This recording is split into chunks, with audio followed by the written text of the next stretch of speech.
Allah sana versin. Allah bütün şəhidlərimizə rəhmət eləsin. Bütün qazilərimizə can sağlığı versin. Allah ordumuzu qorusun. Bu dəqiqə elə postlar var ki, yəni açıq danışmaq lazımdır. Ora həftələrlə yemək gedib çıxmır. Çətin postlarda düşmənlə üz-üzədir, dağın başındadır.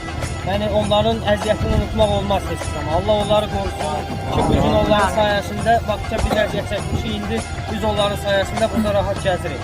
Bir də bizim millətimizdən, xalqımızdan xahişimiz odur ki, şəhidlərimizi heç bir zaman unutmasın. Şəhid ailələrinin sizdən gözlədiyi yalnız odur ki, gedib onların bir istəsən çayın səsiz dərdlərini sizlə bölüşsün. Yəni onlar kimi axtarır ki, onlar istəyir ki, dərdlərini bölüşsün, ürəkləri sakitlik tapsın.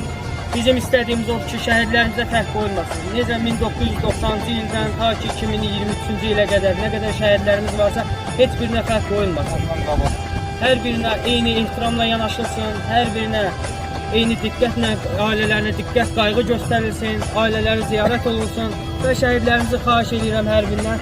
Gəlib 2020-dəki şəhid qardaşlarımızı ziyarət edirəm, amma 1990-cı ildən 94-cü ilə qədər olan şəhidlərimiz orada qalır. Yəni onlara çox az insan ziyarət edir. Xahiş edirəm, heç birinə fərq qoyulmasın. Hamısı bizim başımızın tacıdır, şəhidlərimizdir, qürur mənbəyimizdir. Çox sağ olun, minnətdarım. Var ol. Sağ ol.